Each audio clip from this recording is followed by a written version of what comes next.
I want to tell you a little story about how Divinity Original Sin 2 saved my life. But to appreciate this story, you gotta understand that I haven't always been a gamer. I started gaming about 2 years ago when I was 29 years old, and Divinity Original Sin 2 was the game that got me into the hobby, basically by saving my life. It happened during a rough patch at the end of my 20s when I realized that I was building my life in the wrong direction. Basically, I was about 5 years into a research-intensive PhD program, and I was slowly coming to realize that not only did I hate the life that it gave me, I'd hated it for a long time, and there really wasn't any future for me if I moved forward with it. And I was sort of stuck between the decision just to quit the program right then and there, or to endure a final year or two of basically misery for a degree that really couldn't offer me any meaningful benefit. I eventually quit, but before I made that decision, I got into this mindset where I needed some kind of distraction that could take my mind off the fact that I really disliked my everyday life, and I didn't understand where my future was going. Because that combination of not liking today and not really understanding what you can hope for tomorrow can be a really potent cause of unhappiness. So I quite desperately needed to take my mind off things. So during this period of my life, I spent a lot of time just scrolling on social media because it gave me that distraction effect that I was looking for. But it didn't really make me feel great, as you can imagine, because it's such a disposable type of experience. But then one day I thought back to my childhood as a PS2 and GameCube enjoyer, and I thought to myself, maybe video games can give me a little bit of that escape that I need so bad. I had kind of abandoned games for a long time, since my early teens, because I kind of thought that was entertainment for kids. But I guess I had reached a point in my life where I was ready to reassess that opinion, because I just needed to do something that was light and easygoing in the evenings that didn't make me feel bad the way social media does. So one day I decided I was going to download something on my laptop, and I typed in some silly phrase into Google, like best video games on PC, and I noticed that there were a lot of lists out there that contained this one game called Divinity Original Sin 2. It looked kind of silly. You could play as a big lizard man or as a skeleton man, and it ran on my laptop, and I had played Dungeons & Dragons before, casually. I didn't really know it that well, but I enjoyed it, and Divinity Original Sin 2 looked like it was kind of in that area, so I thought, hey, why not give it a shot? And looking back, I think it's kind of funny that this is the game that sort of kicked off my video gaming hobby, because Divinity Original Sin 2 is a party-based CRPG, and that's kind of one of the most complex genres around. And Divinity in particular is really all about giving you lots of room for freedom and player expression and exploiting its systems in whatever way you like. And obviously that's what makes it awesome, but a game that gives you a lot of freedom and doesn't hold your hand and has a lot of complexity can be a lot to take in for a newcomer. But it turns out that that's exactly what I needed. I needed a game with a steep learning curve in which the sky was really the limit for all of the complex possibilities of player expression, customization, and optimization that you can achieve. I needed something with a lot of room to make meaningful and satisfying progress that I can control just by getting a better understanding of how things work. Because I was at a point in my life where that's the feeling that I was lacking. It felt like there wasn't really anything I could control or any progress I could make in the reality that I woke up to every day. But Divinity is really good at delivering that feeling that I was looking for, especially if you're playing on hard mode, where you really gotta know how things work to succeed. So when I started my playthrough, I went through this beautiful narrative of progression, where at the beginning of the game, every combat encounter was like a crazy struggle. Like I would barely succeed with the trashiest of trash mobs, and only after a bunch of different tries. But there were two things that kept me engaged. The first is that there's a lot of room to cheese enemies and kind of abuse the game's systems to squeak out a victory, even when you can't defeat enemies in the way that you're supposed to, quote unquote.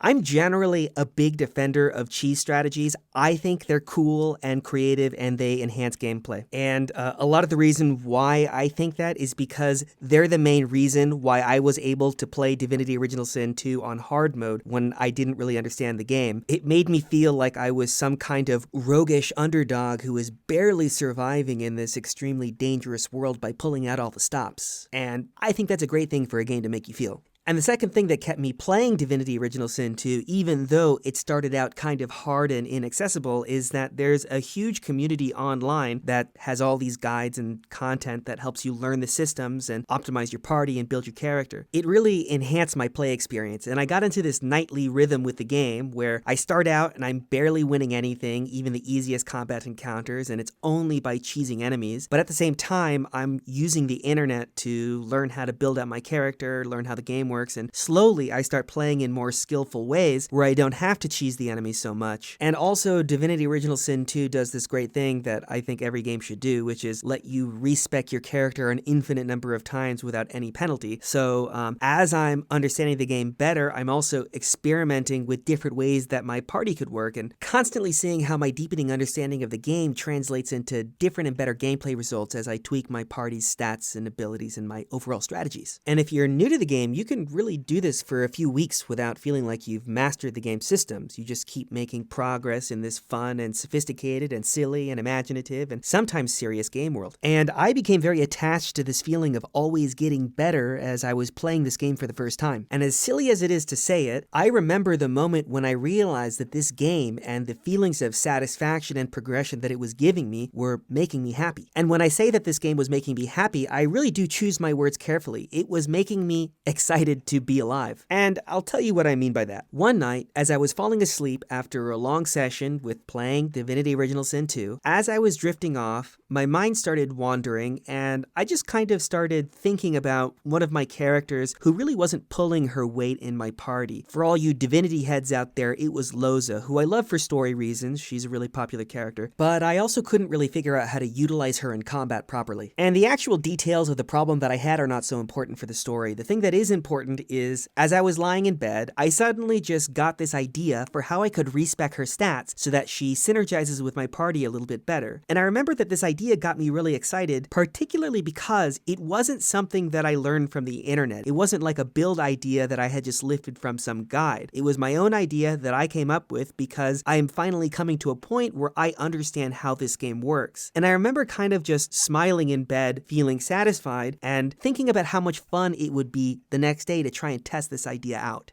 And in that very moment, as I was sitting there smiling in bed like some kind of fool, I realized that this game was making me happy. It was giving me something that I looked forward to the next day. And I hate to beat a dead horse here, but the reason why that was so significant to me at the time is because it was a very unhappy time in my life where there was literally nothing that I looked forward to. I dreaded every new day. But here was this frivolous little video game, a piece of entertainment that just a month ago I would have written off as something made for kids, and it was the thing that was making me want to wake up the next day. And it was in that very moment, as I was lying in bed, as I was thinking about how Divinity Original Sin 2 was making me happy, that I decided that video games are going to be my new hobby now. And I've pretty much stuck to that decision since then. Playing games is the main thing that I do with my free time, although now I've kind of split it between playing games and making stuff for this channel. And since that time that I was just telling you about, that moment when I was lying in bed and decided to become a gamer because I was having so much fun with Divinity Original Sin 2, since then I've made some very drastic changes in my life to try to fix what was wrong with it. I've moved a couple of times, I've gotten a new job, I started this channel, I've got a new vision for what kind of future I want for myself. And while it's still a work in progress, I'm in a much better place than I was 2 years ago when I first came to gaming out of the desperate need to find something just to forget about my life for a while every day. And I was lucky that I found games because they're very good at serving that function. You can escape into video games for hours and days and weeks at a time, but I also don't think it's very healthy to have a purely escapist relationship to your hobbies for the whole of your life. You know, sometimes you're just in a place where that's what you need, and that's okay. But I strive to conceive of my hobbies and their place in my life in slightly less desperate and slightly more positive terms. And that's actually a big reason why I created this channel. Making video game content for YouTube helps me to get away from thinking about gaming as a form of escape. You know, I don't just play games anymore as a way of forgetting how much I hate my job, which I do, let me tell you, I hate my job. Now I really play games to get inspiration for cool video ideas that I can put together and share on the internet. And it's allowed me to turn a hobby that I originally came to as a way of escaping a life I hated into like my new source of creative satisfaction. And I kind of think that's really one of the most important things that you can secure for yourself if you're trying to be happy. You need some kind of creative satisfaction to keep you going throughout the day. But anyways, that's all I got for you today. That's the story of how Divinity Original Sin 2 saved my life. It saved my life by making me happy in a time when nothing else would. And I guess at the same time, this was also kind of my gamer origin story and really the origin of this channel. For any of you out there who are listening, I would really love to know what your gamer origin story is. It's not really a topic I hear a lot about, although maybe I'm not listening in the right places, or maybe most people form the habit when they were a kid and so the origin story is just lost to time. But let me know if you have one. And if you enjoyed this video, consider giving it a like. And if you want to see more essays on games and the gaming hobby, consider subscribing to my channel.